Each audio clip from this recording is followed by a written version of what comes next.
Welcome to Slash Forward, and to the week of horny AF normal releases, perpetuated here as we look at the 2009 film Jennifer's Body. If you've been looking to fulfill the insatiable hunger inside while also adding sheen to your hair, subscribe to the channel. Let's get to it.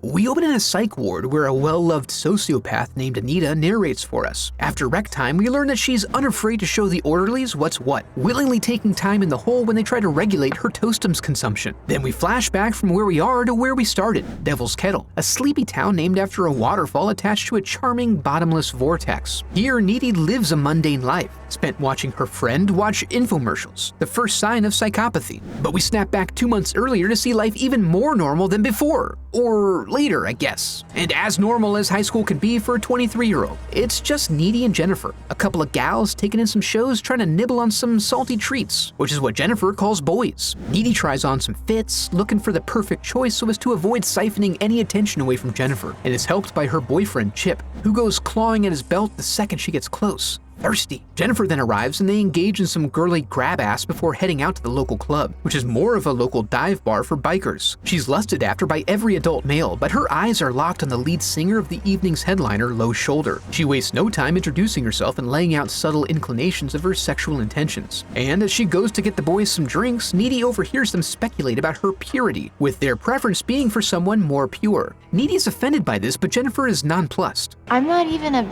backdoor virgin. And she plays along with this new intel to make herself more attractive in their eyes. Then the boys hit it and absolutely shred some top 40 pop rock bullshit. Reasonably bored with this, Needy spaces out, staring as a fire creeps along the rafters. She takes in the carnage before she and Jennifer find a safe path out. In the parking lot, the destruction is of an almost comical magnitude, and then Jennifer opts to hop in the van with the band, who need to go blow off some steam after losing all their gear. Needy gets home and calls Chip as she's concerned about Jennifer's well-being. But it's all good because Jennifer is there and appears to be alive, although completely drenched in blood. She eats like an animal and pukes up some spiky black tar, and then gets in close for a little goodbye nibble before leaving. The next day, the first-hand survivors are the talk of the school, as the students stare and presume her vacant disposition is a result of PTSD. Turns out, she's just revisiting a delicious early childhood memory in which she and Jennifer became blood buddies on the playground. Then Jen arrives, acting super nonchalant, and even laughing through the accounting of all the students and staff lost to the tragic fire. A little freaked out about this, Needy tries to confide in Chip, but he brushes it off. Jennifer, meanwhile, offers condolences to Jonas, having lost his best friend in the accident. She offers to tell him about Craig's final moments,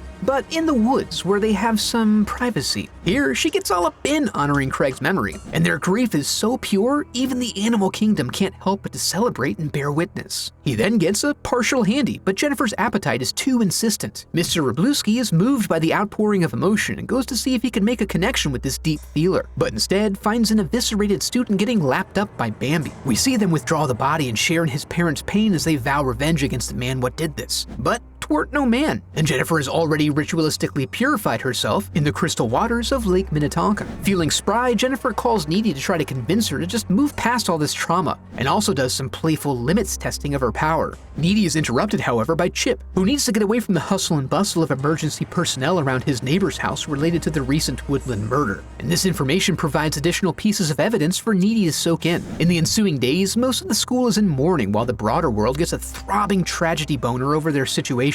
But time heals all, and as the excitement dies down, the kids start to revitalize. Except for Jennifer, who looks absolutely haggard. After class, cool-ass Colin decides it's his turn at bat and asks Jennifer out. When Needy vouches for him, Jennifer invites him to her house to watch some videotapes. On date night, we see Chip getting wound up and actually initiating a sexual encounter, and he manages to get things going while wearing a vest, so that's weird. While this wholesomeness unfolds, Colin makes his way to the address provided, which is apparently on Meth Row. The prospect of intercourse has him scrambling to find a way in, even though there's clearly no movie watching happening here. But he does find a love den, and she does call him baby, so he relents and lays down on the makeshift bed. But she ends up going to town on him, sans safe word, and the intensity causes Needy to have visions that interrupt her experience. As Jen quenches her thirst, Needy hops in her car to take off, completely blowing through Jennifer's body. Regardless, she's still at the house when Needy arrives, and Jennifer begins to bring her over to her point of view, primarily by utilizing her tongue. Needy snaps out of it though and demands answers. "We go back to that night and see the band is into the occult, and were specifically seeking out a virgin as part of a broader plan. Jen affirmed virgin status to ensure that they took her in, and they ended up dragging her to the waterfall, where they then engaged in a ritual sacrifice, hoping to enlist the help of Satan to bring them Maroon 5 levels of success, where they can basically shit gold no matter what they do. They ended up killing her and tossing the murder weapon into the vortex for good measure.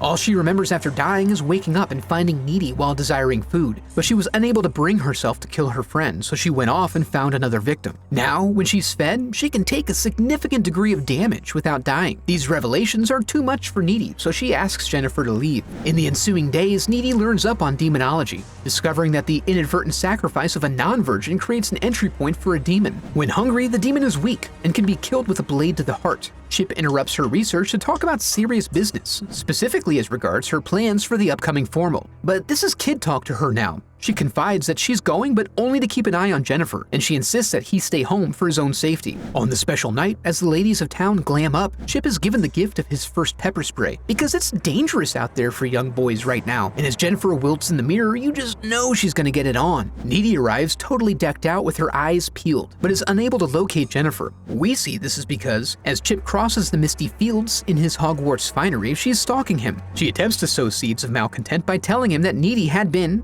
as the kids say, porking Colin. She then starts in on him, but the lip play gets a little too intense and Needy senses their coupling. After getting a tip from Chip's mom, she tears off down his normal walking route. In the meantime, they've taken a detour to the abandoned pool house. When Jennifer can't get much out of this human equivalent of a stale rice cake, she decides to shake things up a bit and plays with her food. This gives Needy enough time to truck it across the field and arrive just before Chip is fully murdered. She manages to hold her off long enough to get Chip out of the water, at which point they decide they're no longer blood buddies. Without that bond, Jennifer goes for her, but is held off by Chip's final effort. Although, for all its heroism, we get the sense that she doesn't take this very seriously. I got a tampon.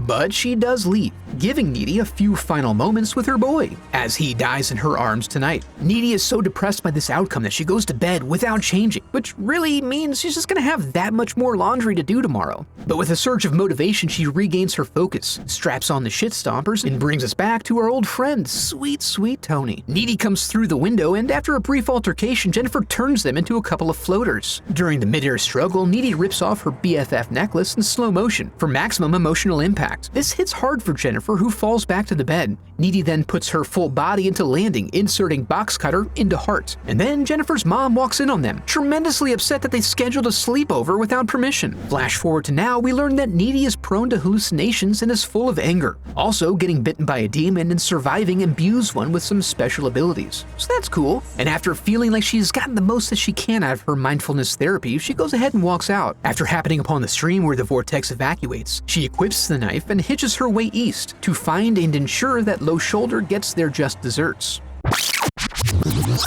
Just a heads up, they have a website set up where you can support the channel through donations or merch. I'd like to take a moment to give a huge thanks to my donors memorialized in the Hall of Headshots.